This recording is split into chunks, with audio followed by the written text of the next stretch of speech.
Hello বন্ধুরা, কেমন আছো তোমরা সবাই? আমি আজকে তোমাদের মাঝে সোলল্যান্ড অন এর সিজন 1 এপিসোড করব এক্সপ্লেইন ইন বাংলা। তো শুরু করা যাক। বাংলাদেশে প্রথমবারই আমি এই এক্সপ্লেইন ভিডিও শুরু করছি, তো আপনারা আমাকে একটু সাপোর্ট করবেন, আমিও আপনাদের পাশেই আছি। তো চলো শুরু করা যাক। এপিসোডের শুরুতেই আমরা দেখতে পাই একটি পাহাড়ের উপরে অনেকগুলো ঘর এবং কিছু ইমারত দেখা যাচ্ছে। আসলে এটি একটি ক্ল্যান, যেই ক্ল্যানটির নাম হলো তাংস ক্ল্যান। এই সেক্টের বাইরের জঙ্গলে আমরা দেখতে পাই একটি ছেলে ভাগছে এবং তার পিছনে কিছু লোক তাকে তাড়া করছে।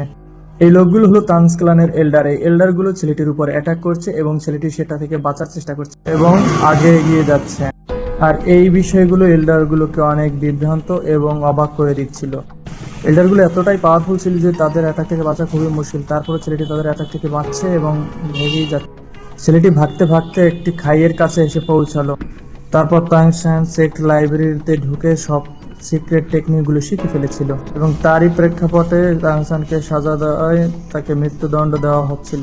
তাংসান তার রসুলের পাক্কা ছিল এবং সেটাও জানতো যে এটার জন্য তার শাস্তি মৃত্যুদণ্ড। এর জন্য তাংসান নিজেকে সুইসাইড করার জন্য ডিসাইড করে। সুইসাইড করার আগে তাংসান এটাও বলে দেয় এই সিক্রেট টেকনিক ও আর কাউকে বলেনি এবং সকল টেকনিকগুলো ওর ঘরের ভিতরই আছে। আর এই কথা বলেই ও এই টেকনিকের সবচেয়ে খতরনাক হাতিয়ারটা বের করে নেয়। পাওয়ারফুল অস্ত্রটি তাদের সামনে অর্পিত করে সে সকল কাপড়গুলো খুলে ফেলে, কেননা সে ট্যাংসের থেকে নেওয়া সকল কিছু তাকে আবার ফিরিয়ে দিতে চায়। তারপর তাংসান নিচে লাফ দেয় এবং সুইসাইড করে। এল্ডার তাকে বাঁচানোর চেষ্টা করলো, তবু তাংসান নিজের রসুলের পাক্কা ছিল এবং সঠিকভাবে পালন। তাংসান মারা যাওয়ার সাথে সাথে তাংসানের আত্মা প্যারালাল দুনিয়ায় চলে যায় এবং সেখান থেকে আলাগ আলাগ দুনিয়ায় ট্রাভেল করে এবং একটি নবজাত শিশুর রূপে আবার জন্মগ্রহণ করে এবং সেই জায়গাও তার নাম তাংসানই রাখা।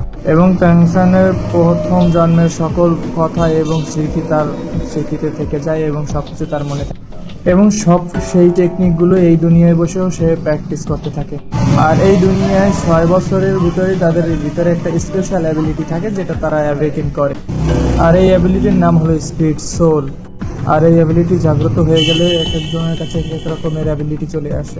একদিন যখন তাংসান পাহাড় থেকে প্র্যাকটিস করে ফিরছিল, তখন এই বছর নতুন বাচ্চাদের অ্যাবিলিটি জাগ্রত করার জন্য একটি লোক আসছে গ্রাম। আর সেই লোকটি একজন স্পিরিট মাস্টার। আর এই স্পিরিট মাস্টারটির নাম হলো সুইউ তাও। আর তার লেভেল হলো 26, একটি গ্র্যান্ড মাস্টার।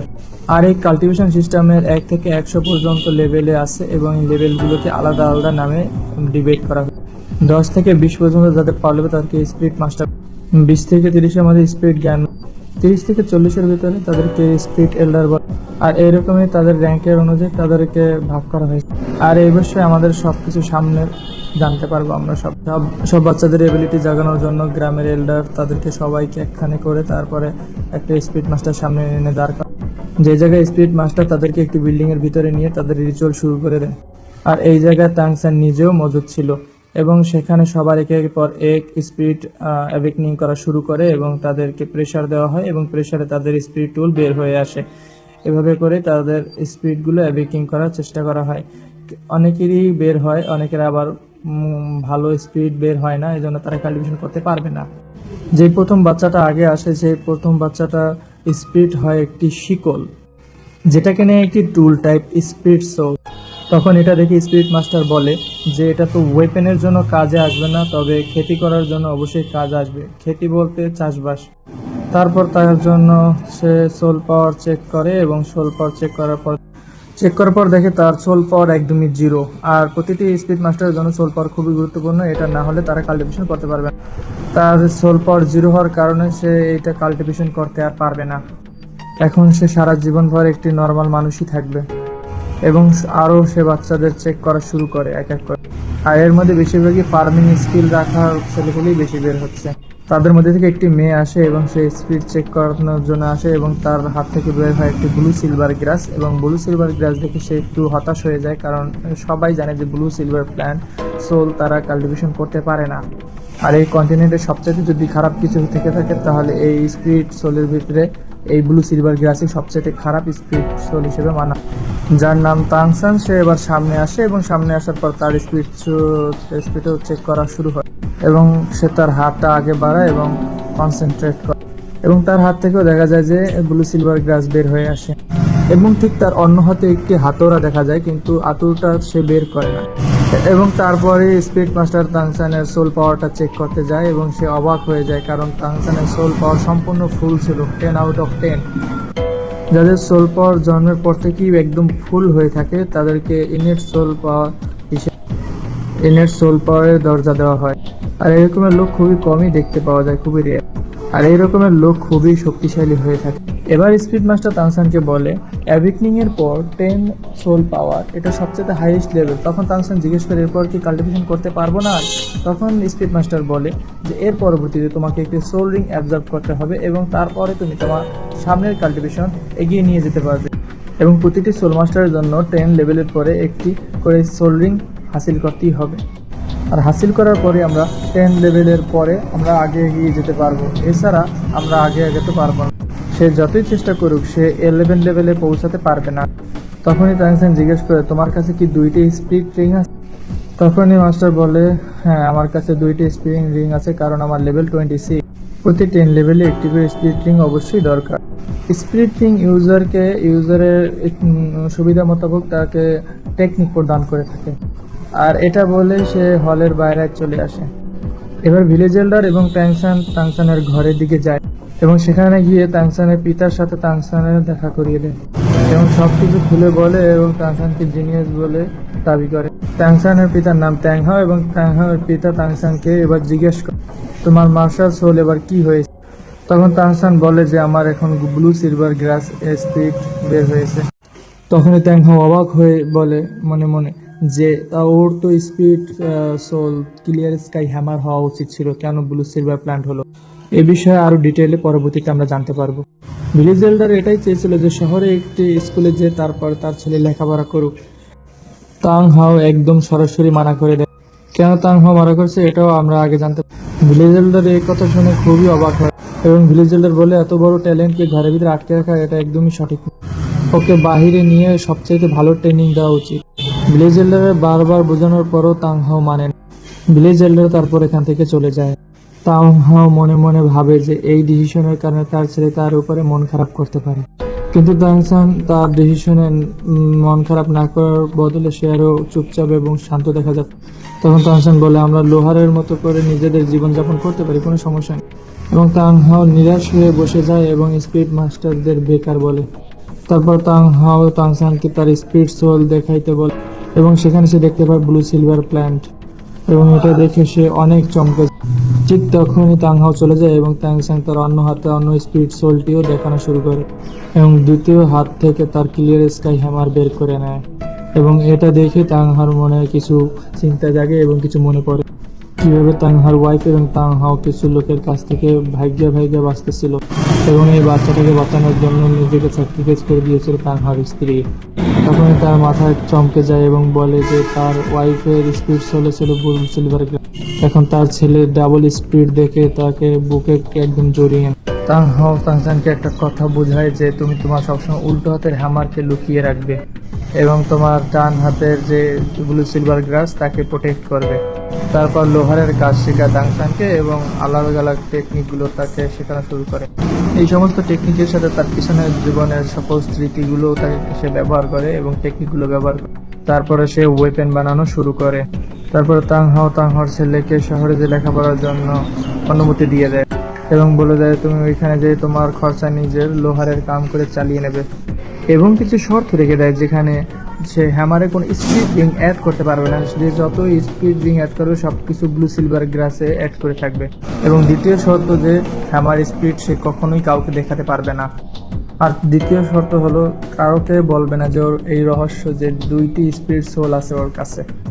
যতক্ষণে জানতে বার না হয় ততক্ষণে এই হ্যামার স্পিড না ব্যবহার করাটাই সেও বলে দিয়েছে। সকল শর্তকে এগ্রি করে তারপর তাংসান তার সফরে বের হয়ে যায়। তারপর সে ভিলেজ চিফের কাছে যায় এবং ভিলেজ চিফ তাকে শহরে এডমিশনের জন্য নিয়ে যায় এবং তারা দুজনে রাস্তা জিজ্ঞেস করতে করতে স্পিড মাস্টার একাডেমির দিকে যেতে থাকে। পৌঁছানোর পর গেট কিপার তাকে আটকে ফেলে এবং তাদের কাছে থেকে পাসপোর্ট জিজ্ঞেস করে যে তাদের কাছে পারমিশন পত্র আছে এবং চেক করার পরে তাকে ফেক বলে ছেড়ে ফেলে। এই চিঠিতে লেখা ছিল ব্লু সিলভার গ্রাস এবং সোল পাওয়ার 10th র্যাঙ্ক। ব্লু সিলভার গ্রাস এবং 10th র্যাঙ্কে সোল পাওয়ার এটা খুবই রেয়ার কেসের ভিতরে পসিবল, এছাড়া পসিবল। আর যেরকম ছোট জায়গা থেকে এই ছেলেটি এসেছে সেখানে তো এরকম হওয়া একদমই অসম্ভব। এই কথার উপর ভিত্তি করে তাদের দুজনের মধ্যে ঝগড়া শুরু হয়ে যায়। অবশেষে ঝগড়া করতে করতে এমন পর্যায়ে চলে যায় গেট কিপার ভিলেজ চিফের উপরে হাত তোলা শুরু করে। আর ঠিক তখনই তাংসান তার হাতটা ধরে তাকে গেটের ভিতরে ধাক্কা মেরে ফেলে দেয়।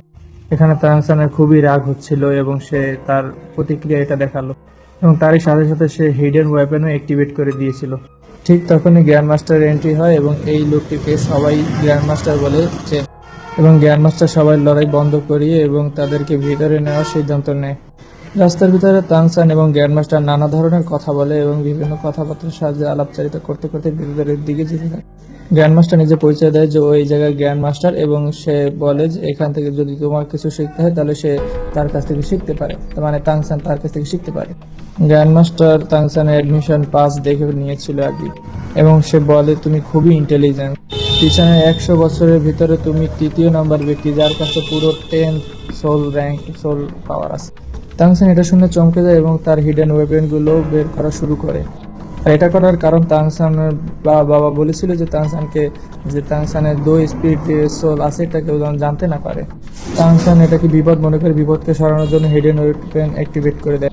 কিন্তু তখনই গ্র্যান্ড মাস্টার এও বলা শুরু করে যে এটা আসলে সে কিভাবে জানতে পেরেছে যে তোমার 2টা স্পিড সোল আছে। এটার কারণ আসলে গ্র্যান্ড মাস্টার অনেক বেশি ইন্টেলিজেন্ট আর এই সব কিছুর উপরে সে অনেক বেশি রিসার্চ করে সবকিছু বের করে নিয়েছে।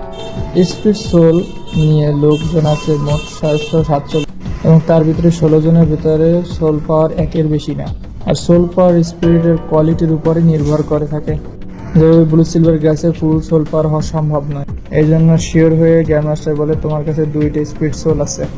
আর এই সমস্ত কথা শুনে তাংসান মনে মনে ভাবে যে এই গ্র্যান্ড মাস্টার খুবই বুদ্ধিমান এবং খুবই চতুর। আর তখন তাংসান তার সামনে মাথা নত হয়ে এবং তাকে নিজের গুরু হিসেবে মেনে নেয়। তখন গ্র্যান্ড মাস্টার তাংসানকে তার ডিসেবল হিসেবে গ্রহণ করে নিয়ে নেয়।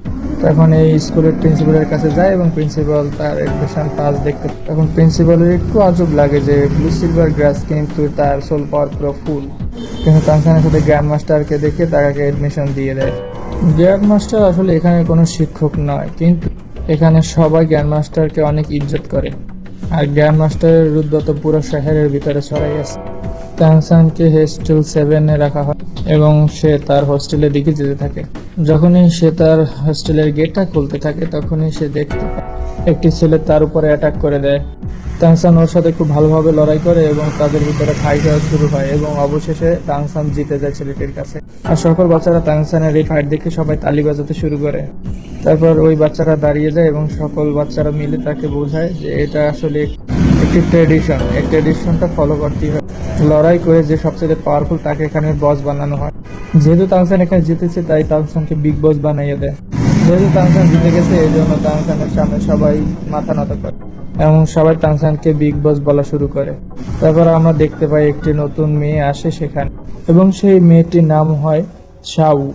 এখানে ট্রেডিশন অনুযায়ী তাংসান মেয়েটির উপরে অ্যাটাক করে দেয় এবং তাদের ভিতরে ফাইট হওয়া শুরু হয়ে যায়। এই ভিডিওটির পার্ট 2 যদি আপনারা দেখতে চান আমার চ্যানেলটি সাবস্ক্রাইব করে একটি লাইক এবং একটি কমেন্ট করে জানান। ঠিক 12 ঘন্টা পরেই এর পার্ট 2 চলে আসবে।